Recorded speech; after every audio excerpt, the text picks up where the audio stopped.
Hello everyone, welcome back to my channel. This is me Janvi Shukla, and in today's video I will be sharing my stimulated rank of Delhi University, and I will also tell you few facts जो कि आपको अपने दिमाग में रखना है अपने stimulated rank देखने से पहले, क्योंकि बहुत लोग पैनिक हो रहे हैं कि हमारा स्कोर इतना लो है, क्या हमें हमारा ये फेवरेट कोर्स मिल पाएगा कि नहीं।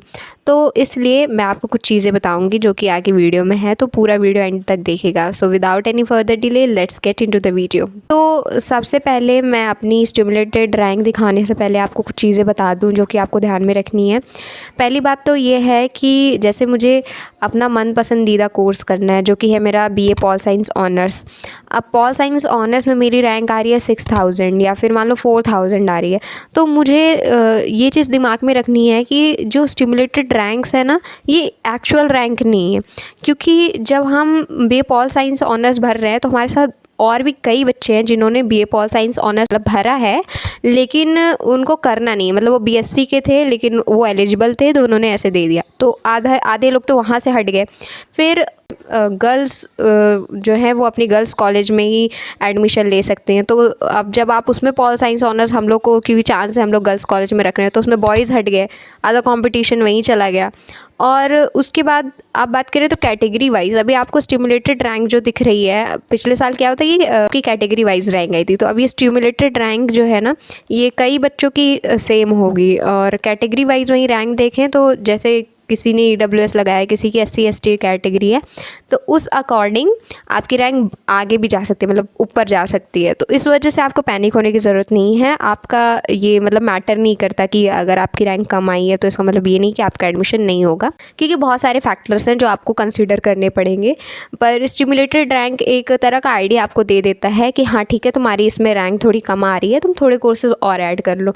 अगर किसी ने खाली ऑनर्स भर दिया तो आई विल सजेस्ट यू कि प्लीज़ आप लोग बीए प्रोग्राम के कोर्सेज ज़रूर रखो, क्योंकि अब क्या हो रहा है कि आप बीए प्रोग्राम 4 इयर्स का कोर्स कर लोगे और बाद में आपको ऑनर्स लिखा हुआ मिलेगा अपनी डिग्री में, तो बेनिफिशियल ही है एक तरह से। एंड तो अब मैं अपना आप लोग को रैंक दिखाऊं, तो आप लोग मेरी रैंक देख रहे होंगे साइड में स्क्रीन पे। एंड प्रेफरेंस शीट के अकॉर्डिंग मैं बताऊं तो मैंने बीए पॉल साइंस ऑनर्स सबसे ऊपर रखा था, फिर उसके बाद मतलब टॉप कॉलेजेस में, फिर उसके बाद BA programme history plus pol science top 5 colleges of north campus. And उसके बाद मैंने मिरांडा में ज्योग्राफी प्लस पॉल साइंस रखा था मे बी। तो ऐसे करके कोर्सेज मैंने रखे थे। फिर मैंने इंग्लिश प्लस का कॉम्बिनेशन रखा था, इंग्लिश प्लस पॉल साइंस ऐसे करके। तो अभी देखा जाए तो मेरे पॉल साइंस ऑनर्स जो कि मेरी प्रायोरिटी थी उसमें मेरा 2134 रैंक है। एंड मेरी ये सबसे अच्छी रैंक है ज्योग्राफी प्लस इंग्लिश में जो कि 123 है। फिर BA programme English plus any other discipline में मेरे 157 है। फिर any 2 discipline from history plus वो ये रामजस का कोर्स था तो उसमें 292 है। BA programme geography plus history मैंने नीचे रखा है, टॉप 15 में है ये। मिरांडा में डाला था मैंने तो 330 हो गए इसमें। फिर उसके बाद पॉल साइंस प्लस सोशियोलॉजी मैंने शायद मिरांडा में डाल दिया और वो भी टॉप 15 में है ये भी। तो ये मेरी रैंक है इसमें 371। और फिर फ़िलासफ़ी प्लस पॉल साइंस में 413, फिर ज्योग्राफी प्लस पॉल साइंस में 418 and geography plus pol science के बाद फिर जर्नलिज्म तो मैंने बहुत लास्ट में डाला है तो 487 रैंक है, उससे कोई मतलब नहीं। इंग्लिश प्लस हिस्ट्री मैंने डाला हुआ है तो 536। फिर इकोनॉमिक्स प्लस हिस्ट्री बहुत बाद में डाला है मैंने तो 618, डजंट मैटर।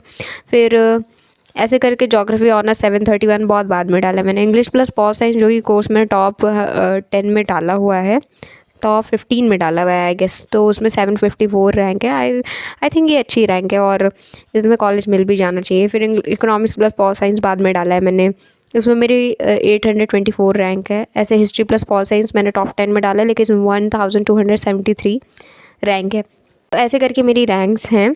एंड इसमें पैनिक होने की कोई ज़रूरत नहीं है कि इतनी कम रैंक आ रही है ये वो, क्योंकि आप देखो तो बहुत बच्चों ने ऑनर्स डाला है पॉल साइंस में, बहुत ने हिस्ट्री ऑनर्स डाला है, बहुत ने प्रोग्राम डाला है हिस्ट्री प्लस पॉल साइंस। तो मतलब ये एक डिमांडेड कोर्स है और कंपटीशन इसमें ज़्यादा है। लेकिन अब आपको सारे कोर्सेज़ तो मिल नहीं जाएंगे, आपको मिलेगा तो एक ही कोर्स, तो बाकी सारे की रैंक भी आ रही है तो कोई मैटर नहीं करता इतना।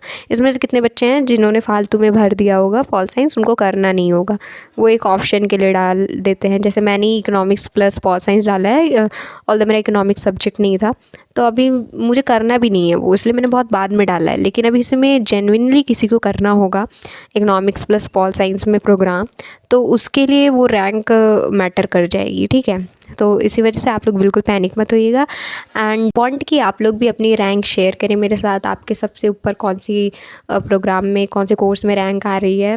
Please do let me know in the comment section and I hope कि आप लोग को भी अपने ड्रीम कॉलेज में एंड ड्रीम यूनिवर्सिटी में मतलब एडमिशन मिल जाए। आई होप कि आपके थोड़े डाउट्स क्लियर हो गए हों एंड मेरी भी स्टिमुलेटेड रैंक आपने देख ली हो। तो मिलते हैं नेक्स्ट वीडियो में। I hope you love this video and thank you so much for watching. Do like, share and subscribe.